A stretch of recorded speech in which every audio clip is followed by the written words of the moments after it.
ನಮಸ್ಕಾರ ಪ್ರಿಯ ಸ್ನೇಹಿತರೆ. ಇವತ್ತಿನ ಈ ವಿಡಿಯೋದಲ್ಲಿ ನಾವು ಫ್ರೇಸಲ್ ವರ್ಬ್ಸ್ ಎಂದರೇನೆಂದು ಕಲಿಯೋಣ. ಮೊದಲನೇದಾಗಿ ಫ್ರೇಸಲ್ ವರ್ಬ್ಸ್ ಎಂದರೆ ಏನು? ಫ್ರೇಸಲ್ ವರ್ಬ್ಸ್ ಅಂದ್ರೆ combinations of verbs and prepositions or adverbs. ಅಂದ್ರೆ ವರ್ಬ್ಸ್, ಅಡ್ವರ್ಬ್ಸ್, ಪ್ರಿಪೊಸಿಷನ್ ನ ಕಾಂಬಿನೇಷನ್ ನಾವು ಫ್ರೇಸಲ್ ವರ್ಬ್ಸ್ ಅಂತ ಕರೆಯೋದು. ಉದಾಹರಣೆ ನೋಡೋದಾದ್ರೆ pick up the phone. Pick up the phone ಅಂದ್ರೆ ಫೋನನ್ನು ಎತ್ತಿಕೊಳ್ಳಿ ಅಂತ ಅರ್ಥ. ಇಲ್ಲಿ ಪಿಕ್ ಅಪ್ ಅನ್ನೋದು ಒಂದು ಫ್ರೇಸಲ್ ವರ್ಬ್ಸ್. ಪಿಕ್ ಅನ್ನೋದು ವರ್ಬ್ಸ್ ಆದ್ರೆ ಅಪ್ ಅನ್ನೋದು ಪ್ರಿಪೋಸಿಷನ್. ಇವೆರಡನ್ನು ಸೇರಿ ಇಲ್ಲಿ ಫ್ರೇಸಲ್ ವರ್ಬ್ ಅಂತ ಕರಿಬಹುದು. ಈ ಫ್ರೇಸಲ್ ವರ್ಬ್ಸ್ ನ ಅರ್ಥ ಏನ್ ಬರುತ್ತಂದ್ರೆ ಟು ಆನ್ಸರ್ ಆ ಫೋನ್ ಕಾಲ್. ಅಂದ್ರೆ ಒಂದು ಕರೆ ಬರ್ತಾ ಇದೆ, ಆ ಕರೆಗೆ ಉತ್ತರವನ್ನು ಕೊಡಿ ಅನ್ನೋ ಅರ್ಥ ಬರುತ್ತೆ ಈ ಫ್ರೇಸಲ್ ವರ್ಬ್ಸ್ಗೆ. ಇಲ್ಲಿ ನೋಡಿ, ಫೋನ್ ಕರೆ ಬರ್ತಾ ಇದೆ, ಅದಕ್ಕೆ ರೆಸ್ಪಾನ್ಸ್ ಮಾಡು ಅನ್ನೋದಕ್ಕೆ ನಾವು ಸಣ್ಣ ಸೆಂಟೆನ್ಸ್ ಮುಖಾಂತರ ಅದನ್ನ ವ್ಯಕ್ತಪಡಿಸಿದೀವಿ. ಇದೇ ರೀತಿ ಹಲವಾರು ಫ್ರೇಸಲ್ ವರ್ಬ್ಸ್ ಗಳಿವೆ, ಅವು ನಿಮ್ಮ ದಿನನಿತ್ಯದ ಜೀವನದಲ್ಲಿ ಬಳಕೆಯಾಗುತ್ತವೆ. ಇದೇ ರೀತಿ ಹಲವಾರು ಫ್ರೇಸಲ್ ವರ್ಬ್ಸ್ ಗಳಿವೆ, ಅವುಗಳನ್ನು ನೋಡೋಣ ಬನ್ನಿ. ಮೊದಲ phrasal verb break down. Break ಅನ್ನೋದು ವರ್ಬ್, ಡೌನ್ ಅನ್ನೋದು ಅಡ್ವರ್ಬ್. ಇದರ ಅರ್ಥ ಸ್ಟಾಪ್ ಫಂಕ್ಷನಿಂಗ್, ಅಂದ್ರೆ ಮಿಷಿನ್ಗೆ ಹೇಳುವಂತದ್ದು. ಅಂದ್ರೆ ಯಂತ್ರ ಕಡಿಮೆಯಾಗುವುದು ಅಥವಾ ಕೆಟ್ಟು ಹೋಗೋದನ್ನ ನಾವು ಬ್ರೇಕ್ ಡೌನ್ ಅಂತ ಕರೆಯೋದು. ಇದನ್ನ ನಾವು ಸೆಂಟೆನ್ಸ್ ರೂಪದಲ್ಲಿ ನೋಡೋದಾದ್ರೆ my car broke down yesterday. ನಿನ್ನೆ ನನ್ನ ಕಾರು ಕೆಟ್ಟು ಹೋಯಿತು. ಇಲ್ಲಿ ನಾವು ಬ್ರೇಕ್ ಡೌನ್ ನ ಬ್ರೋಕ್ ಡೌನ್ ಅಂತ ಪಾಸ್ಟ್ ಟೆನ್ಸ್ ನಲ್ಲಿ ಮಾಡಿದ್ದೇವೆ. ಫ್ರೇಸಲ್ ವರ್ಬ್ಸ್ ಕೂಡ ನಾವು ಪ್ರೆಸೆಂಟ್, ಫಾಸ್ಟ್, ಫ್ಯೂಚರ್ ನಲ್ಲಿ ಕೂಡ ಅಡ್ಜಸ್ಟ್ ಮಾಡಬಹುದು. Next phrasal word bring up. Bring up ಅಂತ ಹೇಳಿದ್ರೆ ರೈಸ್ ಅ ಟಾಪಿಕ್ ಅಥವಾ ರೈಸ್ ಅ ಚೈಲ್ಡ್ ಅಂತ ಬರುತ್ತೆ.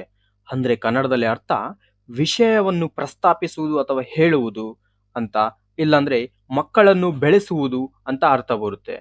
ಸೆಂಟೆನ್ಸ್ ನೋಡೋದಾದ್ರೆ she brought up an interesting idea.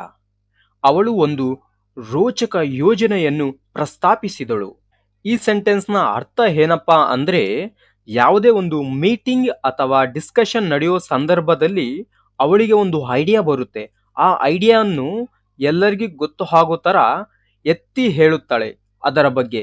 ಅದನ್ನು ನಾವು ಬ್ರಿಂಗ್ ಅಪ್, ಆ ಮೀಟಿಂಗ್ ನಲ್ಲಿ ಒತ್ತಿ ಹೇಳುವುದು ಅಂತ ಅರ್ಥ. Next phrasal verb call off. Call off ಅಂದ್ರೆ ರದ್ದು ಮಾಡುವುದು ಅಂತ ಅರ್ಥ. The match was called off due to rain. ಮಳೆ ಕಾರಣದಿಂದ ಪಂದ್ಯವನ್ನು ರದ್ದುಗೊಳಿಸಲಾಯಿತು, ರದ್ದು ಮಾಡಲಾಯಿತು ಅಂತ. ಅಂದ್ರೆ ಕಾಲ್ ಆಫ್ ಅಂದ್ರೆ ರದ್ದು ಮಾಡಲಾಯಿತು, ಬಂದ್ ಮಾಡಲಾಗಿತ್ತು ಅಂತ ಅರ್ಥ ಬರುತ್ತೆ. Carry on. ಕ್ಯಾರಿ ಆನ್ ಅಂದ್ರೆ ಕಂಟಿನ್ಯೂ ಅಥವಾ ಮುಂದುವರಿಸು ಅಂತ ಅರ್ಥ. Please carry on with your work. ದಯವಿಟ್ಟು ನಿಮ್ಮ ಕೆಲಸವನ್ನು ಮುಂದುವರಿಸಿ ಅಂತ ಇದರ ಅರ್ಥ. ಕ್ಯಾರಿ ಆನ್ ಅಂದ್ರೆ ನೀವು ಮಾಡುವ ಯಾವುದೇ ಒಂದು ಕೆಲಸವನ್ನು ಅದನ್ನು ಹಾಗೆ ಮುಂದುವರಿಸು ಅಂತ ಅರ್ಥ ಬರುತ್ತೆ. ನೆಕ್ಸ್ಟ್ ಫ್ರೇಸಲ್ ವರ್ಬ್ ನೋಡೋದಾದ್ರೆ ರಿಜಿಸ್ಟರ್ ಅಂದ್ರೆ ನೋಂದಣಿ ಮಾಡು ಅಂತ ಅರ್ಥ. We checked in at the hotel. ನಾವು ಹೋಟೆಲ್ ನಲ್ಲಿ ನೋಂದಣಿ ಮಾಡಿದ್ದೇವೆ. Next one check out. ಚೆಕ್ಔಟ್ ಅಂದ್ರೆ ಲೀವ್ ಆರ್ ಎಕ್ಸಾಮಿನ್, ಅಂದ್ರೆ ಬಿಟ್ಟು ಹೋಗು ಅಥವಾ ಪರಿಶೀಲಿಸು ಅಂತ ಅರ್ಥ.